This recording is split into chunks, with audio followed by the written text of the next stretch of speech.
Hello friends, ఈ వీడియోలో మనం 2003లో విడుదలైన ద కోర్ అనే సైఫై యాక్షన్ మూవీ ఎక్స్ప్లెనేషన్ ని చూడబోతున్నాం. యూజువల్లీ సైన్స్ ఫిక్షన్ మూవీస్ లో ప్రపంచం అంతరించిపోబోతుందంటే అది జరగకుండా ఆపడానికి, ప్రపంచాన్ని కాపాడడానికి సైంటిస్టులు స్పేస్ కి వెళ్తారు. కానీ ఈ సినిమాలో సమస్య ఆకాశంలో కాదండోయ్, భూగర్భంలో భూమి యొక్క అంతర్భాగమైన ఎర్త్ కోర్ లో సమస్య వస్తుంది. ఆకాశమైన స్పేస్ షిప్ ఎక్కి వెళ్లిపోవచ్చు, కానీ అంత లోతునున్న ఎర్త్ కోర్ ని రీచ్ అవ్వడం అంటే సామాన్యమైన విషయం కాదు. దానికో దారి కనిపెట్టి ప్రపంచంలోని గొప్ప సైంటిస్టులందరూ కలిసి దాన్ని ఇంప్లిమెంట్ చేసి ఆఖరికి వీళ్ళు బయలుదేరిన ఆ ప్రయాణంలో విజయం పొందుతారా, లేక వీళ్ళ ప్లాన్ ఫెయిల్ అయి మానవజాతి మొత్తాన్ని కోల్పోతారా? అసలింతకీ ఎర్త్ కోర్ లో వచ్చిన సమస్య ఏంటనే దాన్ని ఎంతో ఇంట్రెస్టింగ్ గా చూపించేది ఈ సినిమా స్టోరీ లైన్. ఈ మూవీ స్టోరీ ఇంకా ఆఖరిగా వచ్చే ట్విస్ట్ అయితే పర్సనల్లీ నాకు చాలా నచ్చింది. సో స్కిప్ చేయకుండా లాస్ట్ వరకు చూడండి, మీకు కూడా నచ్చుతుంది. ఇక ఆలస్యం చేయకుండా పూర్తి కథలోకి వెళ్ళిపోదాం.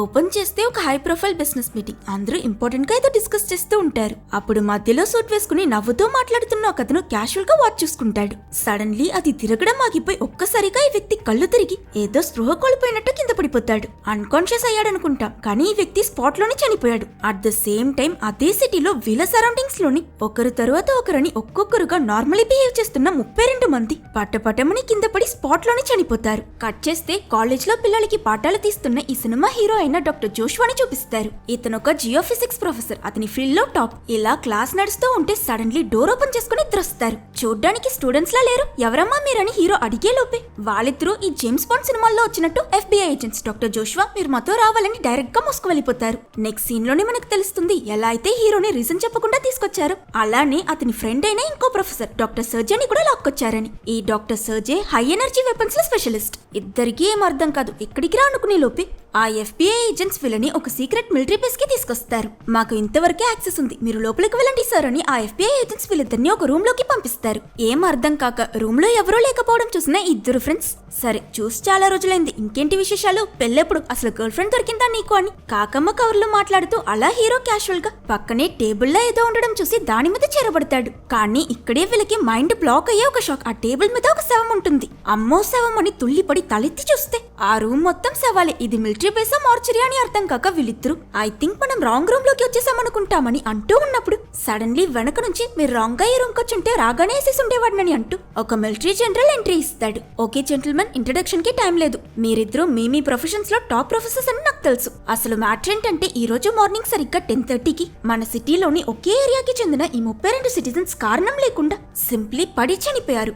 ఎందుకో రీజన్ చెప్పగలరా అని అడిగితే డాక్టర్ సర్జే అందరూ ఒకే జెండర్ లేక ఏజ్ గ్రూప్ కి చెందిన వాళ్ళ అని అడుగుతాడు. హీరో జోషువాకి వెంటనే పల్పిలికి నేను జియోఫిజిస్ట్, వీడు వెపన్స్ లో ఎక్స్పర్ట్, మా ఇద్దరిని ఇక్కడికి పిలిపించారంటే మేబీ జనరల్ ఈ చనిపోయిన వాళ్ళందరికీ హార్ట్ ప్రాబ్లమ్స్ ఉండి వాళ్ళందరి గుండెల్లోనూ హార్ట్ బీట్స్ ని రెగ్యులేట్ చేయడానికి పేస్ మేకర్స్ అనే డివైస్ ఉన్నాయా అని అడుగుతాడు. అది విన్న జనరల్ ఇంప్రెస్ అయి మినిట్ లో కనిపెట్టావంటే నువ్వు మామూలుడివి కాదు, సరే చెప్పండి ఒక్కసారిగా ఈ పేస్ మేకర్స్ అన్నిటిని పనిచేయకుండా ఆపే వెపన్స్ ఏమైనా ఉన్నాయా అని అడుగుతాడు. ఈ పేస్ మేకర్స్ లో ఎలక్ట్రానిక్ ఇంటర్ఫరెన్స్ క్రియేట్ చేయాలంటే దానికి కావాల్సినంత స్ట్రాంగ్ అయిన ఎలక్ట్రోమాగ్నెటిక్ పల్స్ వెపన్ ని ఇంతవరకు ఎవరో క్రియేట్ చేయలేదని డాక్టర్ సర్జే ఇంకా హీరో జోషువా చెప్పగానే జనరల్ వెంటనే అబ్బా వెపన్ కదా అయితే మీరిద్దరూ వెళ్ళిపోవచ్చని అంటాడు. దాంతో వీళ్ళిద్దరూ అంతేనా, ఇదెందుకు జరిగిందో దేనివల్ల జరిగిందో తెలుసుకోనక్కర్లేదా? జనరల్ నాకెందుకో ఈ విషయం అంత సింపుల్ కాదనిపిస్తుంది, సంథింగ్ ఇస్ వెరీ రాంగ్ అని హీరో అంటే జనరల్ ఆల్రెడీ మా మిలిటరీ వాళ్ళు సాల్వ్ చేయాల్సిన సమస్యలు కొండంతున్నాయి. నేను కూడా ఈ ఎనిమీ కంట్రీ కూడా వెపన్ కనిపెట్టి వీళ్ళందరినీ చంపేశాడనుకున్నా, కాదని తెలిసాక ఈ విషయాన్ని కాంప్లికేట్ చేయడం ఎందుకని రిలాక్స్డ్ గా అక్కడి నుంచి వెళ్ళిపోతాడు.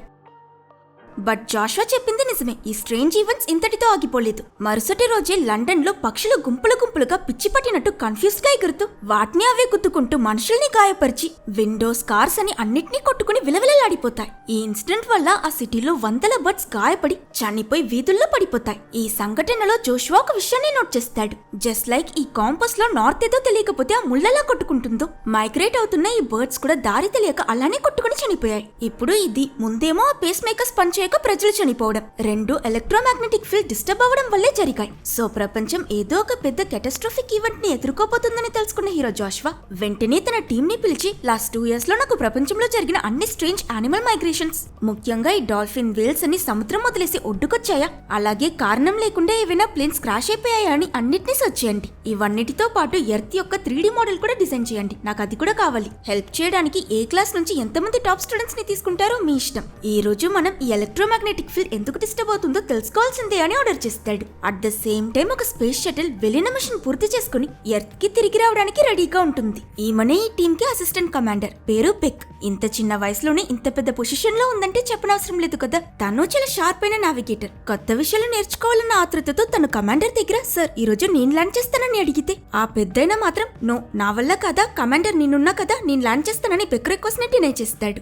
సరిగ్గా నాసా నుంచి వీళ్ళకి ల్యాండ్ అవ్వడానికి క్లియరెన్స్ ఇవ్వగాని వీళ్ళ స్పేస్ షటిల్ అట్మాస్ఫియర్ లోకి ఎంటర్ అవుతుంది. అంతా సభ్యంగా జరుగుతుందని వీళ్ళు రిలాక్స్ అయ్యే లోపే హఠాత్తుగా మళ్ళీ ఇంకో ఎలక్ట్రోమాగ్నెటిక్ డిస్టర్బెన్స్ జరిగి ఒక్కసారిగా వీళ్ళ స్పేస్ షటిల్ లో ఉన్న సిస్టమ్స్, కమ్యూనికేషన్ డివైసెస్ అన్ని కట్ అయిపోతాయి. ఇంతవరకు ల్యాండ్ అవుతున్న ఆ స్పేస్ షటిల్ వెంటనే మీద నుంచి అకస్మాత్తుగా పడిపోవడం మొదలవుతుంది. వీళ్ళు కంగారు పడుతుంటే మరుక్షణమే సిస్టమ్ ఇంకా కమ్యూనికేషన్స్ మొత్తం ఆఫ్ అయినట్టే మళ్ళీ నార్మల్ గా ఆన్ అయిపోతాయి. అమ్మయ్య తప్పించుకున్నామని ఈ టీం సంతోషపడే లోపే కింద నాసాలో నుంచి వీళ్ళని కాంటాక్ట్ అయ్యి ఏమైంది, మీరు ల్యాండ్ అవ్వాల్సిన ప్లేస్ వదిలేసి సిటీ వైపుకు వెళ్తున్నారని షాకింగ్ న్యూస్ చెప్తారు. ఇంత పెద్ద స్పేస్ షటిల్ సడన్ గా అంత క్రౌడ్ ఉన్న సిటీలోకి క్రాష్ అయితే అసలు ఆ పరిణామం ఎలా ఉంటుందో, ఎంతమంది చనిపోతారో మీరు ఆలోచించండి. సో ఏం చేయాలో తెలియక ఇక్కడ ఈ ఆస్ట్రోనట్ల టీం అక్కడ నాసా వాళ్ళ ఫ్యూజ్ లో ఎగిరిపోతుంటాయి. కానీ వీళ్ళ మధ్యలో ఉన్న మన హీరోయిన్ బెక్ మాత్రం వెంటనే కామై త్వరగా మ్యాప్ తీసి చకచక ఏవో క్యాల్కులేషన్స్ చేసి దొరికేసింది. కమాండర్ మనం రివర్ క్యానల్ దగ్గర ల్యాండ్ చేయొచ్చని చెప్తుంది. ఆయన కమాండర్ ఇంకా వాళ్ళ రూట్ మారిపోయారన్న కన్ఫ్యూజన్ లోనే ఉంటాడు. వీడి కోసం వెయిట్ చేస్తే పనవదని టైం వేస్ట్ చేయకుండా బెక్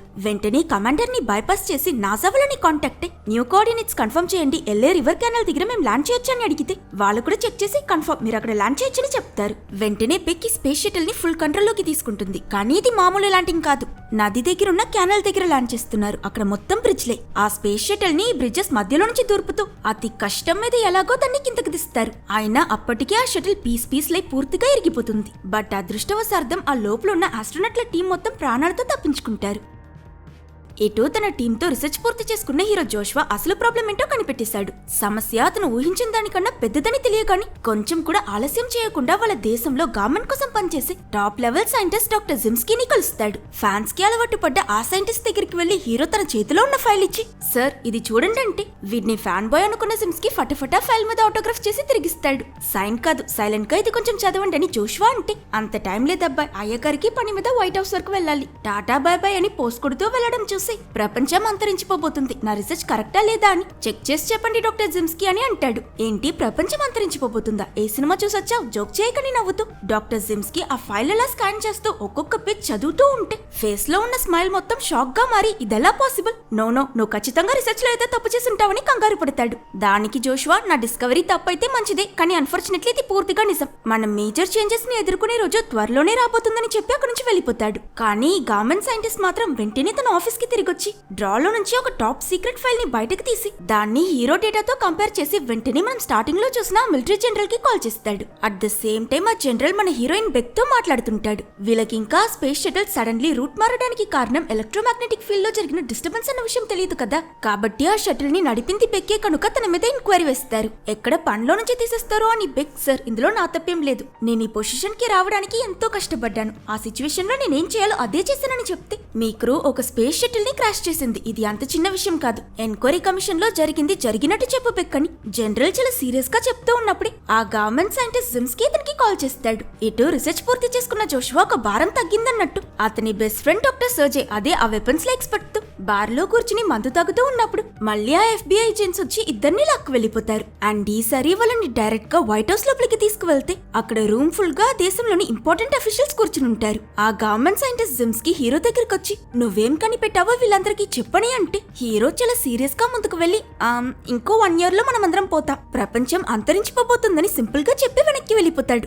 అది విని అక్కడున్న వాళ్ళందరూ షాక్ అయిపోతారు. ఏం జరిగిందో డీటెయిల్ గా ఎక్స్ప్లెయిన్ చేయమని అడిగితే జోష్వా అక్కడ పళ్ళ మధ్యలో ఉన్న ఒక పీచ్ తీసి దాన్ని సగం కట్ చేసి దీన్ని మీరు ఎర్త్ అనుకోండి, ఈ పైన స్కిన్ ఉంది కదా దీన్ని క్రస్ట్ అంటాం, మనమందరం దీని మీదే ఉన్నాం, ఇది ఒక 50 కిలోమీటర్ లోతుంటుంది, ఈ లోపలున్న గుజ్జు మొత్తం మ్యాగ్మా అదొక 3500 కిలోమీటర్లు ఉంటుంది. అండ్ ఫైనలీ భూమికి సెంటర్ లో ఉన్న ఈ సీడ్ ని మనం కోర్ అని అంటాం, దీంట్లో కూడా 2 పార్ట్స్ ఉన్నాయి, లోపలున్న ఇన్నర్ కోర్ గట్టిగా అయన్ బాల్ లో ఉంటుంది అండ్ దాని చుట్టూ ఉన్న అవుటర్ కోర్ లిక్విడ్ మెటల్, ఇది ఫుల్ స్పీడ్ లో తిరుగుతూ ఉంటుంది. అండ్ ఆ స్పిన్నింగ్ వల్లే మన ఎర్త్ కి ఎలక్ట్రోమాగ్నెటిక్ ఫీల్డ్ క్రియేట్ అవుతుంది. ఈ ఎలక్ట్రోమాగ్నెటిక్ ఫీల్డ్ మన భూమి చుట్టూ ఒక షీల్డ్ లా పనిచేస్తుందన్నమాట. అదే సన్ నుంచి వచ్చే deadly solar winds microwave radiation ని డైరెక్ట్ గా మన భూమి మీద పడకుండా ఆపుతుంది. సో ఇప్పుడు ప్రాబ్లం ఏంటంటే ఆ ఔటర్ కోర్ తిరగడం ఆగిపోతుంది. దాని వల్లే మనం గత కొన్ని రోజులుగా ప్రపంచంలోని చాలా ప్లేసెస్ లో ఎలక్ట్రోమాగ్నెటిక్ డిస్టర్బెన్స్ ని ఎక్స్పీరియన్స్ అవుతున్నాం. మన ఊర్లో పేస్ మేకర్ వేసుకున్న 32 మంది సడన్ గా చనిపోవడం, లండన్ లో మైగ్రేట్ అవుతున్న బర్డ్స్ అన్ని వితౌట్ ఏ రీజన్ పిచ్చెక్కినట్టు అన్యాయంగా చనిపోవడం, ఇవన్నీ దీని వల్లే జరుగుతున్నాయి. కానీ ఇప్పటి వరకు మనం ఎక్స్పీరియన్స్ చేసిన ఇవన్నీ చిన్న చిన్న విషయాలు.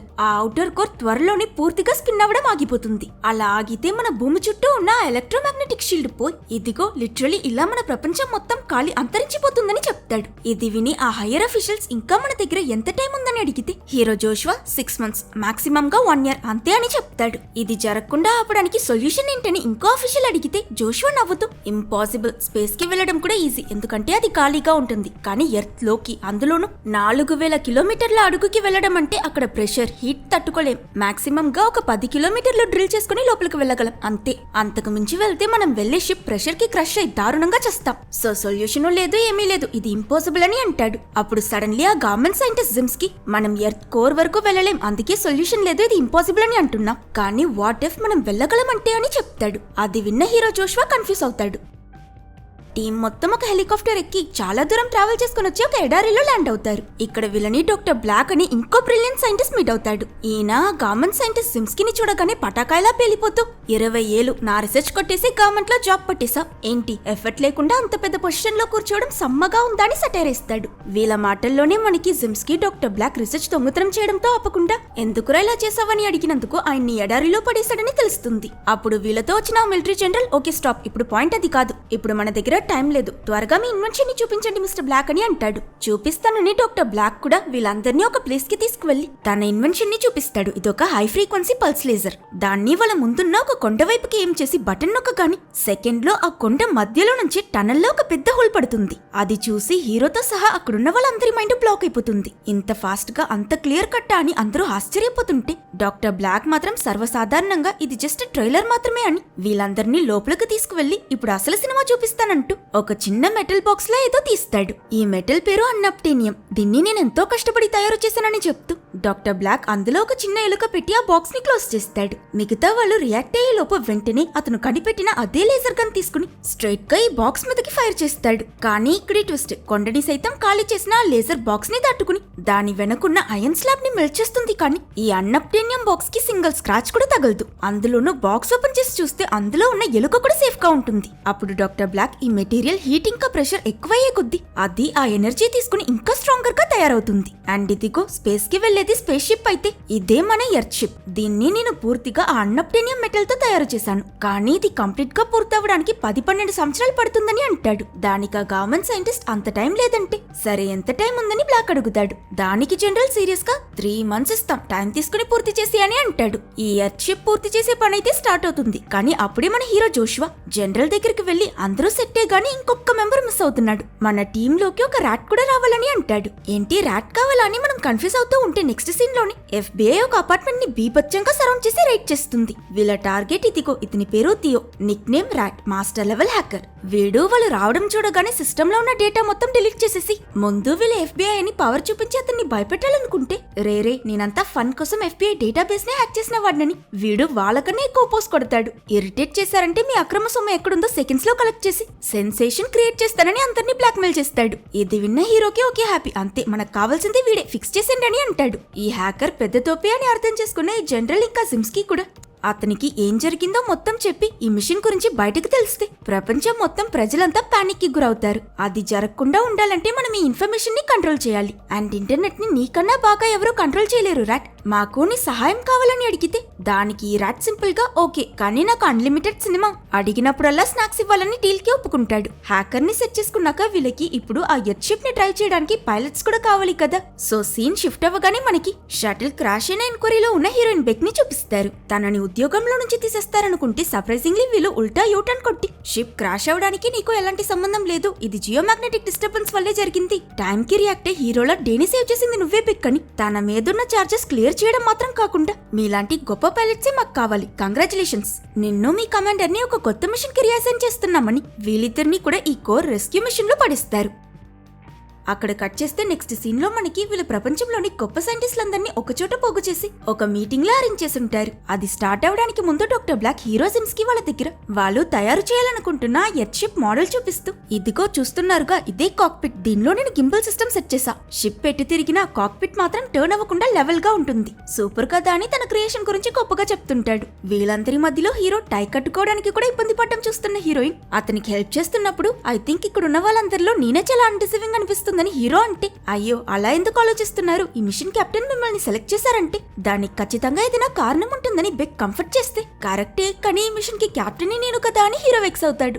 ఎస్, ఇంతమంది సీనియర్ టాప్ సైంటిస్టులు ఉండి కూడా గవర్నమెంట్ ఏదో ఒక కారణం వల్ల వాళ్ళ సైంటిస్ట్ అయిన జిమ్స్కి ని కూడా వదిలేసి హీరోని లీడర్ గా అపాయింట్ చేశారు. మీటింగ్ స్టార్ట్ అవుతుంది. అందరి ముందు హీరో జోష్వా వాళ్ళ మిషన్ ఏంటో, ఆ కోర్ ని ఎలా రెస్క్యూ చేస్తారు, ఈ మిషన్ కి వెళ్లే టీమ్ లోని మెంబర్స్ ఎవరో అని మొత్తం ఎక్స్ప్లెయిన్ చేసి దాన్ని నెరవేర్చి ఈ ప్రపంచాన్ని కాపాడడానికి ఈ సైంటిస్టులందరి సహాయాన్ని అడుగుతాడు. ఇప్పుడు మిషన్ కోసం ఎర్త్ కోర్ వరకు వెళ్లబోయే ఆ టీమ్ మెంబర్స్ ఎవరో చూద్దాం. ఫస్ట్ టీమ్ లీడర్ అయిన మన హీరో జోష్వా, అతనే నావిగేషన్ చూసుకుంటాడు, అంటే కోర్ వరకు వెళ్లే దారి కనిపెట్టడం. రెండోది హీరో బెస్ట్ ఫ్రెండ్ అయిన డాక్టర్ సర్జే, వెపన్స్ లో ఎక్స్పర్ట్. థర్డ్ గా సిమ్స్కి గవర్నమెంట్ సైంటిస్ట్, మొత్తం ప్లానింగ్ కి ఇన్ఛార్జ్. ఫోర్త్ పర్సన్ ఏమో డాక్టర్ బ్లాక్, ఆ ఎర్త్ షిప్ ని బిల్డ్ చేసే ఇంజనీర్. అండ్ ఫైనల్ గా పైలట్స్ అయిన హీరోయిన్ బెక్ ఇంకా తన కమాండర్. మొత్తం 6. ఇప్పుడు ఎగ్జాక్ట్ గా వీళ్ళ ప్లాన్ ఏంటంటే 4000 కిలోమీటర్ల లోతుగా భూగర్భంలోకి వెళ్లి అక్కడ 5 న్యూక్లియర్ బాంబ్స్ పేలిస్తే ఆ షాక్ వేవ్ కి కోర్ లో ఉన్న లిక్విడ్ అయన్ షేక్ అయి మళ్లీ తిరగడం స్టార్ట్ అవుతుందని. ఇదే వీళ్ళ ఫైనల్ ప్లాన్. సక్సెస్ఫుల్లీ ఇంప్లిమెంట్ చేస్తే పక్కాగా వర్క్ అవుతుంది. సో ప్రపంచాన్ని డిస్ట్రాయ్ చేయడానికి క్రియేట్ చేసిన ఈ వెపన్ ని వీళ్ళిప్పుడు దాన్ని సేవ్ చేయడానికి వాడుతున్నారు. ఇలా అంతమంది సైంటిస్టులు కలిసి ఆ షిప్ కన్స్ట్రక్షన్ లో కాన్సన్ట్రేట్ చేస్తారు. డాక్టర్ బ్లాక్ ఈ షిప్ ని ఇంకా పర్ఫెక్ట్ చేయడానికి దానిలో సేఫ్టీ ఫీచర్స్ ని కూడా యాడ్ చేస్తాడు. ట్రైన్ లో ఉన్నట్టు ఇందులో మొత్తం 6 కంపార్ట్మెంట్స్ ఉంటాయి. బై మిస్టేక్ ఏదైనా కంపార్ట్మెంట్ డ్యామేజ్ అయితే వెంటనే దాని డోర్స్ క్లోజ్ అయి ఆ పార్ట్ ఆటోమేటిక్ గా ఎజెక్ట్ అయిపోతుందని చెప్తాడు. At the same time hacker rat internet లోకి అతను క్రియేట్ చేసిన ఒక వైరస్ అప్డేట్ చేస్తాడు. ఈ ప్రోగ్రామ్ వల్ల సర్వర్ లో ఎక్కడ ఈ ప్రపంచం అంతరించిపోతుందనో లేక వాళ్ళ మిషన్ గురించో ఒక్క చిన్న విషయం అప్డేట్ అయినా దాన్ని ఫుల్ గా డిలీట్ చేసేస్తుంది. ఇలా ఎర్త్ షిప్ బిల్డ్ అయ్యే ఈ గ్యాప్ లో మిషన్ కి సెలెక్ట్ అయిన 6 టీమ్ మెంబర్స్ సిమ్యులేషన్ ట్రైనింగ్ ని కూడా మొదలు పెడతారు. లైక్ వాళ్ళ షిప్ ని ఎలా డ్రైవ్ చేస్తూ కోర్ వరకు వెళ్ళాలి, అక్కడ బాంబ్స్ ఎలా బ్లాస్ట్ చేయాలని మొత్తం ప్రాక్టీస్ చేస్తూ ఉంటారు. కానీ ఈ సిమ్యులేషన్ లో పొరపాటు మీద పొరపాటు చేసి ఏకంగా 1 కాదు 2 కాదు మొత్తం 36 సార్లు ఎర్త్ ని డిస్ట్రాయ్ చేసేశారు. సో దీన్ని ఎలా టాకిల్ చేయడమని ఆలోచించిన హీరో జోష్వా ఒక కొత్త ఇన్వెన్షన్ ని క్రియేట్ చేస్తాడు. ఇదొక సోనార్ ఎంఆర్ఐ సిస్టమ్ లాంటిది. ఈ మిషన్ యూస్ చేసుకుని అతను 4 గోడల వెనుకున్న వాటిని కూడా క్లియర్ గా స్కాన్ చేసి చూడగలడు. భూమి లోపలికి వెళ్తున్నారు కదా, అక్కడ చీకటిగా ఉంటుంది. సో అందుకే వీళ్ళకి దారి చూపిస్తూ ముందేముందో చూడ్డానికి ఈ మిషన్ ని కూడా షిప్ లో ఫిట్ చేస్తారు. అట్ ద సేమ్ టైం మన హీరోయిన్ బెక్ ని చూపిస్తారు. తను కొంచెం కూడా రెస్ట్ తీసుకోకుండా మళ్ళీ కంటిన్యూస్ గా ఆ సిమ్యులేషన్ ని సక్సెస్ఫుల్లీ కంప్లీట్ చేయడానికి ట్రై చేస్తుంది. ఆ ప్రాక్టీస్ చూసిన తన కమాండర్ తన దగ్గరికి వెళ్లి, నువ్వు ప్రతిసారి షటిల్ ని నడుపుతానని చెప్పినప్పుడు నేను ఎందుకు వద్దని చెప్పేవాడినో తెలుసా బెక్, ఎందుకంటే నీకు ఓడిపోవడం అస్సలు ఇష్టం ఉండదు. కానీ ఒక మంచి కెప్టెన్ కి ఉండాల్సిన ముఖ్యమైన క్వాలిటీ ఏంటో తెలుసా, సిచ్యువేషన్ మంచో చెడో తీసుకున్న డిసిషన్ కరెక్టో తప్పు అన్నిటినీ అక్సెప్ట్ చేసుకోవాలి. అప్పుడే వాళ్ళు మంచి లీడర్. తొందరపడుకు, కొంచెం నిదానంగా ట్రై చేయని అడ్వైస్ చేసి వెళ్తాడు. ఇక్కడ టీం వర్క్ సక్రమంగా జరుగుతుందనుకుంటే బయట సిచ్యువేషన్ మాత్రం బాగా వర్స్ అయిపోతుంది. ప్రపంచం మొత్తం పలు చోట్లలో లైట్నింగ్ స్టార్మ్స్ మొదలవుతాయి. టీవీ సిగ్నల్ కట్ అవడం, ప్రజలకి షాక్ తగలడంతో మొదలై క్రికెట్ లో బాల్ వేసినట్టు వర్షంలా పిడుగులు పడ్డం మొదలవుతాయి. అది మామూలుగా కాదు, ఒక్కో స్ట్రైక్ కి రోడ్ చెదిరిపోవడం. అందులోనూ రోమ్ లో అయితే ఏకంగా ఆకాశం నుంచి పడి ఉరుములో మెరుపులు డైరెక్ట్ గా కొలోసియం ని పిండి చేసేస్తాయి. ఇలా సిటీ తరువాత సిటీ అని అన్ని సర్వనాశనం అయిపోతుంటాయి. ఇదంతా చూసిన హీరో జోష్వా వరల్డ్ డిస్ట్రక్షన్ మొదలైపోయింది, ఇంకా వేస్ట్ చేయడానికి టైం లేదు, ఇప్పుడే షిప్ ని లాంచ్ చేయండి, మనం మిషన్ మొదలు పెడదామని అర్జెంట్ గా ఆర్డర్ చేస్తాడు. సో నెక్స్ట్ సీనే వీళ్ళంతా ప్రపంచంలోని అతి లోతైన ప్లేస్ అయిన మరియానా ట్రెంచ్ కి వెళ్తారు. అక్కడ సముద్రం మధ్యన ఒక లాంచ్ ప్యాడ్ క్రియేట్ చేసి టీమ్ మెంబర్స్ 6 షిప్ ఎక్కి కౌంట్ డౌన్ పూర్తవగానే ఆ ట్రెంచ్ లోకి దిగుతారు. కొంచెం దూరం వెళ్ళగానే గుంపుగా కొన్ని వేల్స్ వచ్చి వీళ్ళ షిప్ చుట్టూ తిరగడం మొదలు పెడతాయి. వాటిని చూసి వీళ్ళు ఆశ్చర్యపోతూ హీరోయిన్ బెక్కేమో, ఈ వేల్స్ అన్ని కలిసి మన కోసం పాట పాడుతున్నట్టు అనిపించట్లేదా అని అంటే, డాక్టర్ బ్లాక్ మన షిప్ హల్ నుంచి అల్ట్రాసోనిక్ వేవ్స్ రిలీజ్ అవుతున్నాయి, ఈ తిమింగలాలన్నీ దానికే రెస్పాండ్ అవుతున్నాయని ఎక్స్ప్లెయిన్ చేస్తాడు. వీళ్ళు ఈ అందమైన సీన్ ని ఎంజాయ్ చేసే లోపే ఎవరు ఎక్స్పెక్ట్ చేయనట్టు హఠాత్తుగా వీళ్ళ షిప్ బాగా కదలడం మొదలవుతుంది. బయట కంట్రోల్ రూమ్ లో నుంచి వీళ్ళకి అసిస్ట్ చేస్తున్న వాళ్ళు ఇది మానిటర్ చేసి షాక్ అయి సముద్రం లోపల భూకంపం మొదలైందన్న విషయాన్ని వెంటనే వాళ్ళకి తెలియపరుస్తారు. పైనుంచి పెద్ద రాళ్ళు వీళ్ళ షిప్ మీద పట్టడం మొదలవుతాయి. బట్ థ్యాంక్ఫుల్లీ ఆ షిప్ స్ట్రాంగ్ గా ఉండడం వల్ల వాళ్ళకేం కాదు. అయినా ఇప్పుడు సమస్య ఏంటంటే ఈ భూకంపం వల్ల కింద సముద్రం అడుగునున్న భూమిపై ఒక పగులు ఏర్పడి పెద్ద సుడిగుండంలా ఏదో ఏదో మొదలై వీళ్ళ షిప్ దాంట్లో చిక్కుకుంటుంది. ఆ షిప్ కంట్రోల్ పోయి గిరగిరమ్మని తిరుగుతూ చివరికి కింద ల్యాండ్ మీద గుద్దుకుని క్రాష్ అయిపోతుందన్న టైంకి పైలట్స్ అయిన హీరోయిన్ బెక్ ఇంకా కమాండర్ ఒక్కసారిగా ఆ లేజర్ మిషన్ ఫైర్ చేసి సెకండ్స్ లో ఇంతకు ముందు ఆ కొండలో ఎలా టనల్ క్రియేట్ చేశారో అలానే ఇక్కడ కూడా ఒక పాత్ మెల్ట్ చేసుకుని షిప్ ని చాలా సేఫ్ గా ఎర్త్ క్రస్ట్ లోకి దింపుతారు. అండ్ ఇలా ఇక్కడ నుంచే వీళ్ళ అసలు జర్నీ స్టార్ట్ అవుతుంది. ఫుల్ స్పీడ్ లో డ్రిల్ చేసుకుంటూ హీరో జోష్వా కనిపెట్టిన ఆ MRI scan navigation system use చేస్తూ అక్కడ రాక్ డెన్సిటీ ఎలా ఉంటుందో స్కాన్ చేస్తూ వెళ్తారు. అప్పుడు హీరో బెస్ట్ ఫ్రెండ్ అయిన సర్జే బయట ప్రెషర్ చెక్ చేశారా, ప్రతి స్క్వేర్ ఇంచ్ కి 8 లక్షల పౌండ్లు. ఇదే వేరే షిప్ అయి ఉంటే ఈ పాటికి మనం 80 సార్లు చట్నీ చచ్చుండేవాళ్ళం. కానీ లక్కీలీ మన షిప్ కి ఇదంతా చుచ్చుపి అని అంటాడు. ఇలా 12 గంటలు స్మూత్ గా ట్రావెల్ చేస్తూ వీళ్ళు సుమారుగా 1000 కిలోమీటర్లు ఆల్రెడీ లోపలికి వచ్చేసారు. అంటే ఫస్ట్ లేయర్ దాటుకుని సెకండ్ లేయర్ అయిన ఎర్త్ మ్యాంటిల్ అంటే మ్యాగ్మాలో డ్రైవ్ చేస్తున్నారన్నమాట. అంతా సెట్. మిగతా జర్నీ కూడా ఇంతే హాయిగా ఉంటుందనుకుంటే పైలట్ బెక్ ఇంకా కమాండర్ కి స్క్రీన్ మీద ఒక పెద్ద బ్లాక్ ఏరియా కనిపిస్తుంది. కానీ ఇది చూసిన హీరోకి టెన్షన్ మొదలైపోతుంది. ఎందుకంటే ఈ బ్లాక్ ఏరియాకి అర్థం అక్కడ రాక్ లాంటి మెటల్స్ ఏవీ లేకుండా ఆ ప్లేస్ ఎంటీగా ఉందని. వీళ్ళ షిప్ ఎంత హార్డ్ అయిన మెటల్ ఉన్నా దూసుకుపోతుంది, కానీ ఎంటీ అయిన ప్లేస్ లో డ్రైవ్ అయ్యేటట్టు దాన్ని వీళ్ళు ప్రోగ్రామ్ చేయలేదు. భూమికి అడుగున ఖాళీ ప్లేస్ ఉంటుందని వీళ్ళు మాత్రం ఎలా ఎక్స్పెక్ట్ చేస్తుంటారు పాపం. త్వరగా సీట్ లో కూర్చుని సీట్ బెల్ట్ పెట్టుకున్న మరుక్షణమే వీళ్ళ షిప్ డ్రిల్ చేసుకుంటూ ఆ ఖాళీ ఏరియాలోకి ఎంటర్ అయిపోతుంది. బాగా షేక్ అవుతూ స్ట్రైట్ గా వెళ్ళనో లేక కింద ల్యాండో అవ్వలేక కదులుతూ ఫోర్స్ గా వెళ్లి ఒక ప్లేస్ లో క్రాష్ అయ్యి ఒక పెద్ద క్రిస్టల్ లోకి వెళ్లి గుచ్చుకుంటుంది. అండ్ అప్పుడే క్రూ మెంబర్స్ వీళ్ళున్న ప్లేస్ ని సరిగ్గా చూస్తారు. ఆ ఏరియా కంటికి కనిపించే అంత దూరం వరకు మ్యాసివ్ క్రిస్టల్స్ తో నిండుంటుంది. అది సరిపోదన్నట్టు వీళ్ళ షిప్ ముందు డ్రిల్ చేయడం కోసమే పెట్టిన ఆ లేజర్ మిషన్ సరిగ్గా వెళ్లి వీళ్ళు క్రాష్ అయిన ఆ క్రిస్టల్ లో ఇరుక్కుని ఉంటుంది. ఇప్పుడు వీళ్ళు ఇక్కడ నుంచి తప్పించుకోవాలంటే బయటికి వెళ్లి దాన్ని కట్ చేయాలి. కానీ వీళ్ళు వచ్చినప్పుడు మ్యాగ్మాలో డ్రిల్ చేసుకుని వచ్చారు కదా, ఇప్పుడు ఆ హోల్ లో నుంచి ఈ ప్లేస్ లోకి లావా కారుతుంది. ఆ హీట్ కి మనం ఇప్పుడు బయటకు వెళ్తే హ్యూమన్ 65 అయిపోతామని వీళ్ళు భయపడినప్పుడు డాక్టర్ బ్లాక్ మాట్లాడకుండా మన కూలింగ్ సిస్టమ్ లో నుంచి కొంచెం లిక్విడ్ నైట్రోజన్ వదిలి బయట ప్లేస్ ని కూల్ చేద్దాం, అప్పుడే ప్రాబ్లం ఉండదు కదా అని ఐడియా ఇస్తాడు. పాయింటే ఇప్పుడు వేరే ఏ ఆప్షన్ లేక మిగతా 5 కూడా ఈ ప్లాన్ కి ఒప్పుకుంటారు. సో హీరో, పైలట్, కమాండర్ ఇంకా డాక్టర్ బ్లాక్ ముగ్గురు స్పెషల్ హై ప్రెషర్ సూట్స్ వేసుకుని బయటకు దిగుతారు. వీళ్ళ దగ్గర ఎక్కువ టైం లేదు. వెనక కారుతున్న ఆ లావా 3 మినిట్స్ లో ఈ ప్లేస్ ని ఫిల్అప్ చేసేస్తుంది. డాక్టర్ బ్లాక్ వెంటనే ఆ క్రిస్టల్ ని కట్ చేయడం స్టార్ట్ చేస్తాడు. ఒక పక్క ఇది కట్ అయ్యాక కూడా వీళ్ళ లేజర్ మిషన్ పనిచేస్తుందో లేదో తెలియదు. మరో పక్క ఆ లావా ఈ ప్లేస్ ని ఫిల్ చేసేస్తే అందరూ ఇక్కడే చనిపోతారు. సో లోపలున్న వాళ్ళు బయటున్న వాళ్ళని టీం మొత్తం హై టెన్షన్ లో ఉంటారు. చిన్న పొరపాటు జరిగినా వీళ్ళతో పాటు ప్రపంచం మొత్తం క్లోజ్. అండ్ ఈ ఫ్రస్ట్రేటింగ్ సిచ్యువేషన్ లో వీళ్ళని ఇంకా ఫ్రస్ట్రేట్ చేసేటట్టు క్రిస్టల్ కట్ చేస్తున్న ఆ మిషన్ ఆక్సిజన్ లేక ఆగిపోతుంది. వెనకే ఆ లావా కూడా స్పీడ్ పెరిగి క్రిస్టల్స్ అన్నిటిని మెల్ట్ చేయడం చూసిన హీరో వెంటనే బుర్రలో బల్బ్ వెలిగి తన సూట్ ఆక్సిజన్ క్యూబ్ తీసి దాన్ని డైరెక్ట్ గా మిషన్ కి కనెక్ట్ చేస్తాడు. ఆ మిషన్ మళ్ళీ పనిచేసి డాక్టర్ బ్లాక్ క్రిస్టల్ కట్ చేస్తుంటే పాపం హీరోకి మాత్రం ఆక్సిజన్ అంతగా స్లోగా అన్కాన్షియస్ అయి పడిపోతాడు. సో త్వరగా డాక్టర్ బ్లాక్ ఇంకా పైలట్ కమాండర్ ఇతన్ని లోపలికి తీసుకువెళ్లి వదిలేసి మళ్ళీ బయటకొచ్చి ఎలాగోలా క్రిస్టల్ ని అతి వేగంగా కట్ చేసేస్తారు. డాక్టర్ బ్లాక్, టైం లేదు, మీరు ఫస్ట్ లోపలికి వెళ్ళిపోండి, నేను ఆ లేజర్ పనిచేస్తుందో లేదో కన్ఫర్మ్ అయ్యాక వస్తానని చెప్పగాని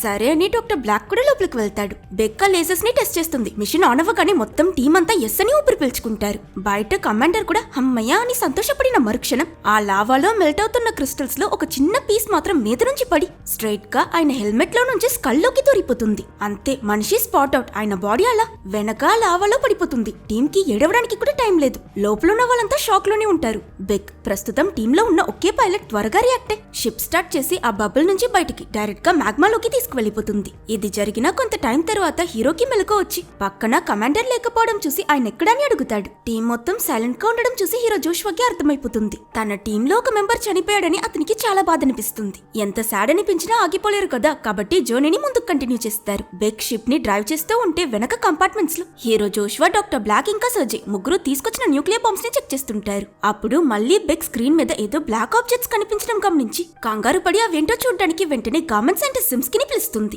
జిమ్స్కీ వచ్చి స్క్రీన్ చూసి షాక్ అయి, ఓ గాడ్, ఇవన్నీ డైమండ్స్. అవి చిన్న డైమండ్స్ కాదు, కొండలంతా పెద్ద డైమండ్స్.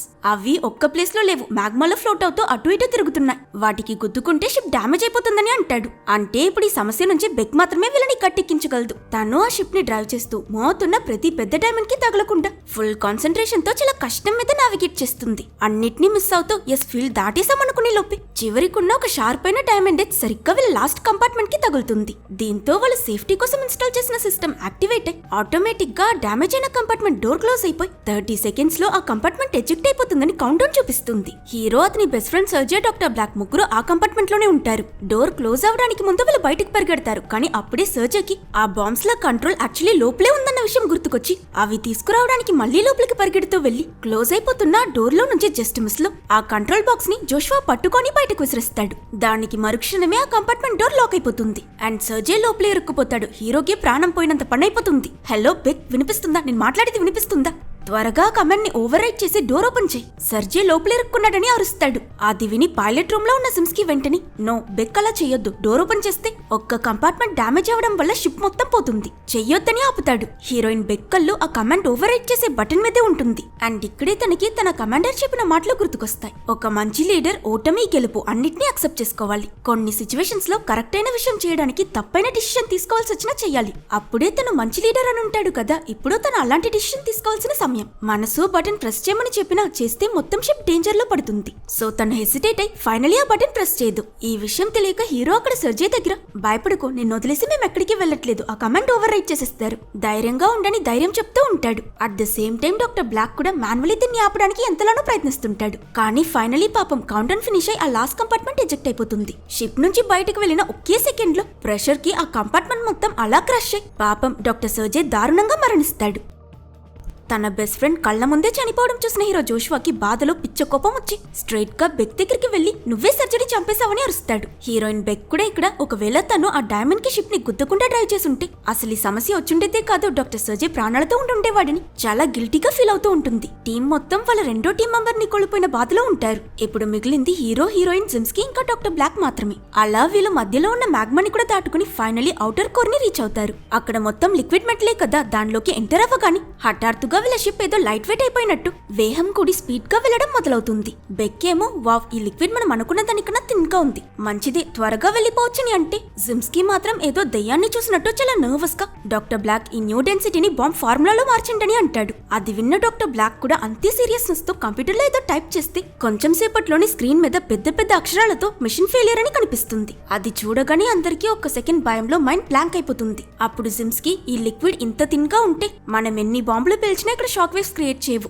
అంతా వేస్టే, ఈ కోర్ రీస్టార్ట్ అవ్వదని ఎక్స్ప్లెయిన్ చేస్తూ మిగతా ముగ్గురికి రియాక్ట్ అయ్యే గ్యాప్ కూడా ఇవ్వకుండా ఓకే టీం, ఇక మనకి ఇక్కడ పని లేదు, తిరిగి వెళ్ళిపోదాం, ప్లాన్ బి ఇంప్లిమెంట్ చేయాల్సిన టైం వచ్చేసిందని అంటాడు. ఏంటి ప్లాన్ బియా? ఈ మిషన్ కి ప్లాన్ బి వేరే ఉందా అని కింద వీలు మీద కంట్రోల్ రూమ్ లో ఉన్న వాళ్ళని అందరూ సైమల్టేనియస్లీ డౌట్ పడుతున్న గ్యాప్ లో జిమ్స్కి డైరెక్ట్ గా జనరల్ ని కాంటాక్ట్ అయ్యి మనం డెస్టినీని ఆన్ చేయాల్సిన సమయం వచ్చిందని అంటాడు. అసలేం మాట్లాడుతున్నారా మీరు, కొత్తగా ఈ డెస్టినీ ఏంటని అందరూ కన్ఫ్యూజ్ గా చూడటం చూసి జనరల్ వీళ్ళకి ఒక షాకింగ్ సీక్రెట్ చెప్తాడు. డెస్టినీ మన దేశపు టాప్ సీక్రెట్ వెపన్, దీనితో మనం ఏ చోట్లో కావాలనుకుంటే ఆ చోట్లో భూకంపాలు క్రియేట్ చేయొచ్చని చెప్తాడు. అది విన్న ఒక్క సెకండ్ లోనే మన హీరో జోషువాకి మొత్తం అర్థమైపోతుంది. ఎర్త్ యొక్క కోర్ నాచురలీ ఆగలేదు, వీలే డెస్టినీ అనే ఆ వెపన్ ని టెస్ట్ చేసి దాన్ని చంపేస్తారని చెప్తాడు. అండ్ ఆ డెస్టినీని తయారు చేసింది ఇంకెవరో కాదు, గవర్నమెంట్ సైంటిస్ట్ అనే సిమ్స్కి. అందులోనూ సిమ్స్కి తన తప్పుని కవర్ చేయడానికి షాక్ కొడితే గుండె ఆగిపోతుంది, కానీ అదే ఆగిపోయిన గుండెని మళ్ళీ కొట్టుకునేలా చేయడానికి కూడా షాకే పెడతారు. ఇది కూడా అలాంటిదే, ఏ డెస్టినీ వల్ల కోర్ ఆగిపోయిందో మళ్ళీ అదే డెస్టినీ యూస్ చేసి దాన్ని రీస్టార్ట్ చేస్తామని చెప్తాడు. హీరో జోషువా కోపంగా అది ఆల్రెడీ ఒకసారి ఆగిపోయింది, మళ్ళీ ఇంకోసారి మీరు ఈ వెపన్ ని ఫైర్ చేస్తే ఈసారి ఎర్త్ యొక్క కోర్ ఒక్కసారిగా డీస్టెబిలైజ్ అయి మీరు ప్రపంచం మొత్తాన్ని ఒకే ఫ్లూక్ లో డిస్ట్రాయ్ చేసేస్తారు, ఆపండి ఇదంతా అని అంటాడు. కానీ అతని మాటని ఎవరు వినిపించుకోరు. మనం ప్లాన్ బి ఫాలో అవబోతున్నాం, తిరిగొచ్చేయండి అని జనరల్ అనగాని కనీసం మేము ట్రై చేస్తాం, మిషన్ ఫెయిల్ అయిపోతే అప్పుడు మీరు డెస్టినీని ఫైర్ చేయండి అని హీరో అరుస్తాడు. కానీ అది విన్న సిమ్స్కి పిచ్చెక్కి డెస్టినీని ఫైర్ చేస్తే ఆ షాక్ వేవ్ కి మనం ఇక్కడే చనిపోతామని తిడతాడు. సేమ్ టైం జనరల్ కూడా బెక్ దగ్గర షిప్ ని టర్న్ చేయమని ఆర్డర్ చేస్తాడు. కానీ ఇక్కడ మళ్ళీ కమాండర్ చెప్పిన విషయం గుర్తు తెచ్చుకున్న బెక్ నెగటివ్ జనరల్ అని చెప్పి వీళ్ళ షిప్ ని ముందుకు నడుపుతుంది. జిమ్స్కి తప్ప హీరో, హీరోయిన్, డాక్టర్ బ్లాక్ ముగ్గురు ఈ మిషన్ ని కంటిన్యూ చేయాలనుకుంటున్నారు. జిమ్స్కి వీళ్ళు చేస్తూ అతన్ని కూడా చంపేస్తారని మెల్టౌన్ అవడం చూసి డాక్టర్ బ్లాక్ కి కోపం వచ్చి అతన్ని కొట్టి కొంచెం సేపటికి అన్కాన్షియస్ చేసేస్తాడు.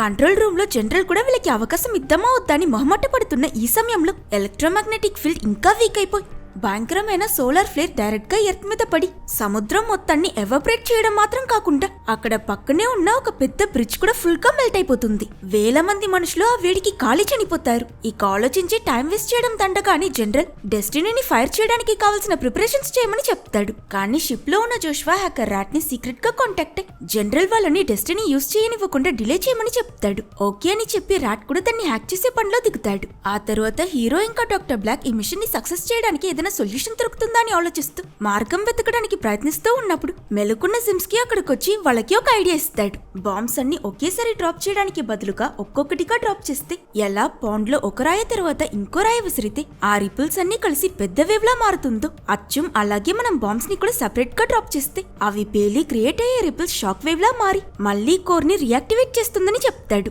అంతే, ఈ ఐడియా హీరో ఇంకా డాక్టర్ బ్లాక్ కి కూడా నచ్చుతుంది. కానీ ఇక్కడే ప్రాబ్లం, వీళ్ళు బాంబ్స్ ని కాదు బాంబ్స్ ఉన్న కంపార్ట్మెంట్ ని ఎజెక్ట్ చేసేటట్టు అలా ప్లాన్ చేసుకుని షిప్ ని బిల్డ్ చేసి ఉంటారు. ఇప్పుడు ఒక్కో బాంబ్ గా డ్రాప్ చేయాలంటే వాటిని విడివిడిగా వేరే వేరే కంపార్ట్మెంట్ లో పెట్టి వాటిని సెపరేట్ గా ఎజెక్ట్ చేయాలి. అయినా అందులోనూ ఒక సమస్య, షిప్ డ్యామేజ్ అయితే మాత్రమే ఆటోమేటిక్ గా ఈ కంపార్ట్మెంట్స్ అన్ని ఎజెక్ట్ అవుతాయి. అంటే వీళ్ళు ఇప్పుడు అనుకున్న ప్లాన్ ని ఇంప్లిమెంట్ చేయాలంటే దాన్ని మాన్యువల్ గా మాత్రమే చేయగలరు. దానికి వీళ్ళ ముందు ఈ కంపార్ట్మెంట్ కి కిందున్న క్రాల్ స్పేస్ లోకి వెళ్ళాలి. అయినా అక్కడ టెంపరేచర్ మొత్తం 9000 డిగ్రీ సెల్సియస్ కి ఎగిరిపోయి ఉంటుంది. వీళ్ళ దగ్గరున్న సూట్స్ అందులో సగం టెంపరేచర్ ని మాత్రమే ప్రస్తుతానికి భరించగలవు. సో ఆ మాన్యువల్ ఓవర్ రైడ్ బటన్ ని ఎవరు ప్రెస్ చేయడానికి వెళ్తారో వాళ్ళు కాలి చనిపోతారు. ఇది సూసైడ్ మిషన్ అని తెలిసాక డాక్టర్ బ్లాక్ కి వేరే ఎవరిని పంపడానికి మనసు రాక ఈ షిప్ ని నేనే కట్టాను, దీనికోసం ఎవరైనా చావాలంటే అది నేనే అయి ఉండాలని అతను వెళ్లడానికి సిద్ధపడతాడు. మిషన్ పూర్తి చేయాలంటే ఇది చేయడం తప్ప వేరే దారి లేకపోవడంతో హీరో హీరోయిన్ చాలా బాధపడుతూ ఆయనకి గుడ్ బై చెప్పి పంపిస్తారు. మరోవైపు జనరల్ వాళ్ళు డెస్టినీని తయారు చేస్తూ ఉంటే రాట్ బాగా టెన్షన్ పడుతూ లాస్ట్ సెకండ్ లో ఆ వెపన్ సిస్టమ్ మొత్తాన్ని హ్యాక్ చేసి కొద్దిసేపటికి దాన్ని డీయాక్టివేట్ చేసేస్తాడు. డాక్టర్ బ్లాక్ ముందుకు వెళ్తూ వెళ్తూ ఆ హీట్ ని భరించలేక నొప్పికి గట్టిగా అరుస్తూ ఎలాగో కల అనుకున్నట్టే ఆ మాన్యువల్ ఓవర్ రైడ్ ని ఆన్ చేసేస్తాడు. కానీ పాపం ఆఖరికి ఆయన అన్యాయంగా అక్కడ చనిపోతాడు. డాక్టర్ బ్లాక్ చేసిన ఈ సాక్రిఫైస్ ని వేస్ట్ చేయకూడదని జోష్వా ఇంకా జిమ్స్కి వెంటనే త్వరగా వెళ్లి ఒక్కో బాంబ్ ని ఒక్కో కంపార్ట్మెంట్ లో పెట్టి ఎజెక్ట్ చేయడం మొదలు పెడతారు. కానీ లాస్ట్ గా ఫైనల్ బాంబ్ ని ఎజెక్ట్ చేయడానికి రెడీ చేస్తూ హీరో ఒక లాస్ట్ మినిట్ చెకింగ్ చేస్తాడు. కానీ ఇక్కడే అతనికి మైండ్ పోయే విషయం ఒకటి తెలుస్తుంది. వీళ్ళు క్యాల్కులేషన్ లో ఒక పొరపాటు చేశారు. ఈ లాస్ట్ బాంబ్ ఇప్పుడున్న దానికన్నా 30% స్ట్రాంగ్ గా ఉంటే మాత్రమే వీళ్ళు వేవ్స్ క్రియేట్ చేసి అనుకున్నది సాధించగలరు. ఇప్పుడు ఈ బాంబ్ పేల్చినా ఫలితం ఉంటది కాబట్టి ఏం చేయాలో అర్థం కాక వీళ్ళు టెన్షన్ పడుతున్న టైంలో సడన్లీ వీళ్ళ షిప్ గట్టిగా షేక్ అవుతుంది. దాంతో వీళ్ళు టైమర్ సెట్ చేస్తున్న న్యూక్లియర్ బాంబ్ గట్టిగా వెళ్లి హీరోని ఒక వాల్ కి పెంచేసేస్తుంది. అందులోనూ ఈ షిప్ షేక్ అయినప్పుడు వీళ్ళు బెక్ తో కమ్యూనికేషన్ ని కోల్పోయి ఉంటారు. సో తను ఈ కంపార్ట్మెంట్ లో ఏం జరుగుతుందో తెలియక టైమర్ ప్రకారం డోర్ క్లోజ్ చేసి దాన్ని ఎజెక్ట్ చేయడానికి సిద్ధపడుతుంది. హీరో అతను తప్పించుకోలేనని తెలిసి వెంటనే సిమ్స్కి బయటికి వెళ్ళిపోమంటాడు. కానీ ఇంతసేపు సెల్ఫిష్ గా బిహేవ్ చేసిన సిమ్స్కి తన టీమ్మేట్స్ ఇంతమంది ప్రాణత్యాగం చూశాక మనసు మారి హీరోని అలా ఒంటరిగా వదిలేసి వెళ్ళకూడదని డిసైడ్ అవుతాడు. అప్పుడే షిప్ ఇంకోసారి మళ్ళీ పెద్దగా షేక్ అయి ఈసారి ఆ బాంబ్ హీరో మీద నుంచి జారి సరిగ్గా సిమ్స్కి మీద పడుతుంది. ట్రాప్ అయిన సిమ్స్కి ఎజెక్షన్ కౌంట్ డౌన్ స్టార్ట్ అవడం చూసి మొహమాటమే లేకుండా మొత్తం బలంతో హీరోని గట్టిగా డోర్ వైపుకు తోసి ఈ ఆఖరి బాంబ్ బ్లాస్ట్ ఎఫెక్ట్ పెంచడానికి నువ్వు షిప్ పవర్ ని వాడని ఐడియా ఇచ్చి కంపార్ట్మెంట్ తో ఎజెక్ట్ అయి జిమ్స్కి కూడా చనిపోతాడు. జిమ్స్కి లాస్ట్ గా చెప్పిన ఐడియా అర్థం చేసుకున్న హీరో ఈ షిప్ కి పవర్ సప్లై చేస్తున్న రియాక్టర్ నుంచి ఆ ఎక్స్ట్రా 30% పవర్ తీసుకోవాలని డిసైడ్ అయి దాన్ని ఇంప్లిమెంట్ చేస్తాడు. ఈ రియాక్టరే పూర్తి షిప్ కి పవర్ ఇస్తుంది. దాన్ని తీసేస్తే వీళ్ళున్న కాక్పిట్ కి కూడా పవర్ కట్ అయిపోతుంది. అంటే వాళ్ళు ఇక్కడ నుంచి తప్పించుకోలేరని తెలిసి కూడా హీరో వరల్డ్ ని సేవ్ చేయడం కోసం ఇది చేస్తాడు. సో రియాక్టర్ పెట్టిన షిప్ లోని ఫైనల్ కంపార్ట్మెంట్ కూడా ఎజెక్ట్ అయిపోతుంది. వీళ్ళున్న కాక్పిట్ లో పవర్ పోయి హీరో జోష్వా బెక్ దగ్గర నేను అడగకుండా ఇంత పెద్ద రిస్క్ తీసుకున్నందుకు సారీ అని చెప్తాడు. పవర్ లేకుండా వీళ్ళు ఈ మ్యాగ్మా మధ్య ఎక్కువసేపు బ్రతకలేరు కదా. చెమటలు పట్టేస్తూ చావుకి సిద్ధపడ్డ వీళ్ళిద్దరూ వీళ్ళు ఎజెక్ట్ చేసిన ఫస్ట్ బాంబ్ ఇంకో 12 నిమిషాల్లో పేలబోతుందని తిరిగి వెళ్తామన్న నమ్మకం కోల్పోయి టైం క్యాల్కులేట్ చేస్తూ పడుకుంటారు. అండ్ అప్పుడే సడన్ గా హీరోకి ఒక విషయం గుర్తుకొస్తుంది. అన్నప్టేనియం అని అరుస్తూ లేచిన ఇతను బెక్ భయపడుతూ ఏంటని అడిగితే డాక్టర్ బ్లాక్ చెప్పాడు ఈ షిప్ ని తయారు చేసిన మెటల్ దాని చుట్టూ ఉన్న హీట్ ఇంకా ప్రెషర్ ని ఎనర్జీగా కన్వర్ట్ చేసుకోగలుగుతుంది. అంటే బాంబ్ బ్లాస్ట్ అయినప్పుడు మనం దాని ఎనర్జీని అబ్జర్వ్ చేసుకుని పవర్ అప్ అయి ఇక్కడ నుంచి తప్పించుకోవచ్చని చెప్పి ఈ వైర్ తీసి అది ఇక్కడ పెట్టని తెలివిగా పనిచేయడం మొదలు పెడతాడు. కంటిన్యూస్ గా ఒకటి తర్వాత ఒకటని వాళ్ళు వదిలిన అన్ని బాంబ్స్ పేలి ఆ లాస్ట్ బాంబ్ బ్లాస్ట్ అయ్యేసరికి వాటి ఎఫెక్ట్ కి క్రియేట్ అయిన షాక్ వేవ్స్ అన్ని కంబైన్ అయి ఎర్త్ యొక్క కోర్ మళ్ళీ స్పిన్ అవడం మొదలవుతుంది. మీద కంట్రోల్ రూమ్ లో ఉన్న వాళ్ళు మిషన్ సక్సెస్ అయిపోయిందని తెలుసుకుని చాలా సంతోషపడతారు. లోపల జోష్వా ఇంకా బెక్ కూడా ఆ మ్యాసివ్ షాక్ వేవ్ ని రైడ్ చేసుకుని మ్యాసివ్ స్పీడ్ లో వెళ్ళిన దారిలోనే పైకొచ్చేస్తారు. సరిగ్గా వీళ్ళ షిప్ ఓషన్ లోకి వచ్చి పవర్ కోల్పోతుంది. కంట్రోల్ రూమ్ లో ఉన్న వాళ్ళు కూడా వీళ్ళని కాంటాక్ట్ అవ్వలేక ఏ సముద్రపు అడుగున ఇరుక్కున్నారో అని మిలిటరీ బ్యాకప్ పంపించి వీళ్ళ కోసం వెతకడం మొదలు పెడతారు. అలా దారి తెలియక వెతుకుతూ ఉన్న వీళ్ళకి ఓషన్ మధ్యలో ఒక ప్లేస్ లో వేల్స్ గుంపులు గుంపులుగా తిరగడం కనిపించి అక్కడికి వెళ్లి చూస్తే ఆ షిప్ ఉంటుంది. వీళ్ళ షిప్ లో నుంచి అల్ట్రాసోనిక్ వేవ్స్ వస్తాయని మర్చిపోకండి. ఇప్పుడు ఆ ఫీచరే వీళ్ళ ప్రాణాలు కాపాడింది. వీళ్ళిద్దరూ సేఫ్ గా బయటకు వచ్చేసారు. కానీ కమాండర్, సర్జే, డాక్టర్ బ్లాక్ ఇంకా జిమ్స్కి వీళ్ళ నలుగురి సాక్రిఫైస్ గురించి ప్రపంచానికి ఎప్పటికీ తెలియదు కదా. ఈ మిషన్ మొత్తాన్ని గవర్నమెంట్ క్లాసిఫైడ్ సీక్రెట్ అని కప్పేశారు. సో వాళ్ళ త్యాగానికి తగ్గ గుర్తింపు దొరకదని హీరోయిన్ ఫీల్ చేస్తూ చెప్తే హీరో మాత్రం కామ్ గా అందరికీ తెలుస్తుంది, తెలిసేలా చేయడానికి ఒకడు ఉన్నాడని చెప్తాడు. కట్ చేస్తే నెక్స్ట్ సీన్ లో ఒక కెఫేలో కూర్చునున్న హ్యాకర్ రాట్ మళ్ళీ వరల్డ్ సర్వర్ మొత్తాన్ని హ్యాక్ చేసి యుఎస్ గవర్నమెంట్ క్రియేట్ చేసిన డెస్టినీ అనే వెపన్ అది తీసుకొచ్చిన పరిణామం. దాని నుంచి ప్రపంచాన్ని కాపాడేటందుకు నలుగురు హీరోస్ వాళ్ళ ప్రాణాలు త్యాగం చేశారని మొత్తం మిషన్ డీటెయిల్స్ అంతా ఇంటర్నెట్ లో అప్లోడ్ చేసేస్తాడు. ప్రజలందరికీ ఈ నిజం తెలిసినట్టు చూపించి ఈ మూవీని ఎండ్ చేస్తారు. ఒకవేళ మీకు ఈ వీడియో నచ్చితే లైక్ చేసి సబ్స్క్రైబ్ చేసుకోవడం మర్చిపోకండి.